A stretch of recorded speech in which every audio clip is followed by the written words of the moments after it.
Dean, welcome back to our studio today to discuss school managed works under $50,000. Yeah, thanks, Gemma. It's a pleasure to be here. We're very glad to have you. Obviously, P&Cs take a really active role in fundraising for small capital works on their public schools, and this has been a live topic for a while, and I know you've made some recent changes. We have, yeah. They were introduced, they went live at the end of March, so they're live now. They're up on the school's FM web system that we discussed earlier when we were talking around the CBP grants, which allows schools to put in applications for a project proposal for works that is deemed low risk up to the $50,000 threshold, and the school can then self-manage that work after we've gone through a bit of due diligence around that and provided that approval for the school to do that work.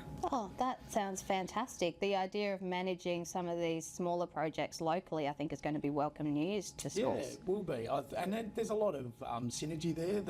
Again, if we talk about that $50,000 threshold, there's no requirement for them to be in the whole of government procurement scheme, so we can use local contractors in that space. So once we've gone through that approval process, then the school's actively able to go out and engage with somebody in their local community to provide a quote for that work. Oh, that is music to our ears. In particular, our rural, regional, remote communities have often mentioned that the ability to engage locally with contractors they're familiar with is really valuable to them. So I think that is going to be huge news. Yeah, I think it's a game changer for schools in a lot of ways. It'll give some autonomy back to schools, and schools, you know, they're grown up people, they know how to manage stuff, and we just wanted to give them back that autonomy to go off and make decisions locally for them. What a fantastic initiative. So how will that work practically for a school? Yeah, so there's what we've developed is a low value, low risk checklist that if the school wanted to do some work, they would ring their local asset service officer, and whether it's the principal or the business manager or the SAM or the SAO, whoever that may be, we would come out and go through their proposal with them, or have a cup of coffee or something like that, cup of tea, who knows. There's a checklist that we would go through where we just talk through a couple of the risk management strategies, and if that all comes up with a green at the bottom, so effectively it's a go light, then they're okay to submit that through the project proposals system in FM Web.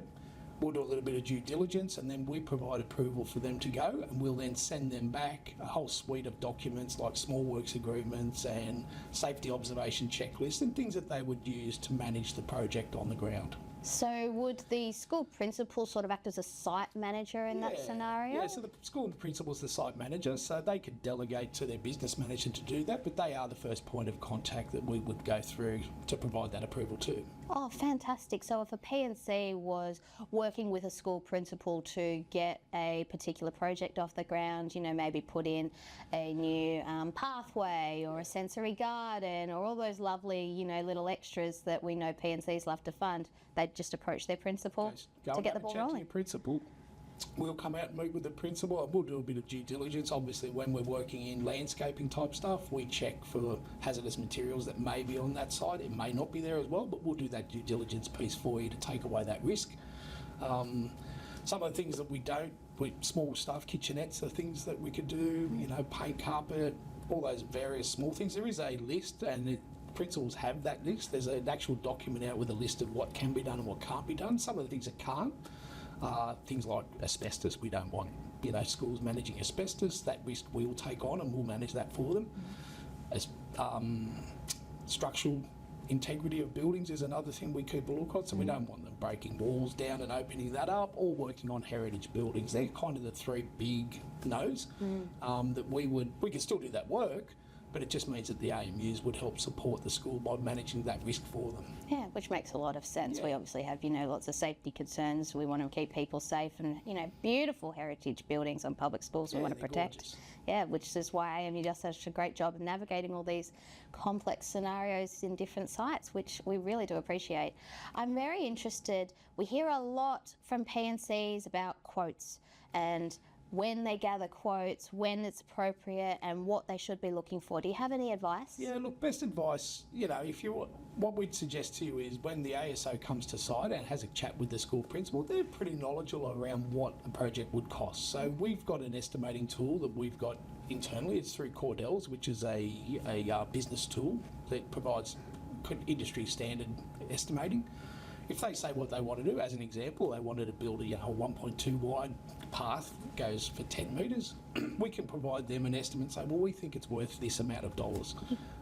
If it's under the 50,000 threshold, we would then give that approval to proceed, and schools then can go off, and we'd always suggest you get maybe 2 quotes at a minimum just to get value for money, but we should be able to give you a rough idea of what we think that's worth before you go and get the quote, which will just take away, I guess, that expectation that the work's already going to go ahead before you've got the quote earlier.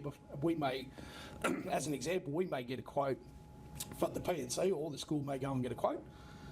We'll come back and do some due diligence, and that ground may be contaminated, and we go, well, we're going to have to manage that. Now, that would potentially make us not be able to use that particular contractor, which just leads to, I guess, a loss of reputation and a loss. It's not a great outcome. So we really prefer that we give you the estimate. We would say to you, we think it's worth $40,000. And you go, great, that fits our budget, and then you can go off and get a few quotes. It's having that sort of degree of certainty and advice before you start doing the work as a volunteer, that's going to be a game changer. Yeah, 100%. And the estimating tools are quite simple for us to use, so we can roll those out pretty quickly.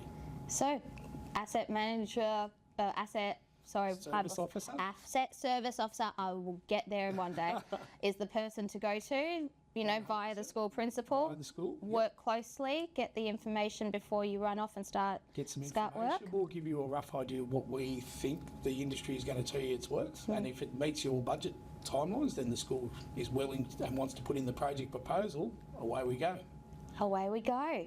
On that note, thank you so much for sharing this information with us. I know that P&Cs all over New South Wales are going to jump at the chance. Yeah, I think it's a really great opportunity, and it gets work done in a pretty fast and timely manner, which is what we're after too. We don't want to be seen as a bureaucracy that's slowing stuff down. So we expect that by the time the school puts in an application, we could probably turn that around in about a week with an approval. So That quickly? It should be pretty quick. That's fantastic. We'll do the due diligence up front when we meet with the school, and we'll say, okay, well, it's low risk, this is what we think it's worth, and then when they submit in our system, we should be able to turn that around in a week.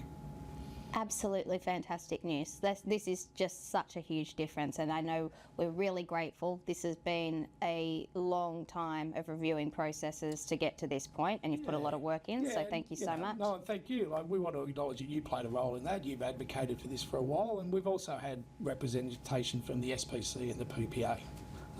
So we've been working really closely with all our stakeholders, and I think we've come up with a good solution. I think so too. Thank you so much, Dean. Really appreciate it. Good on you. No worries, Gemma. Cheers.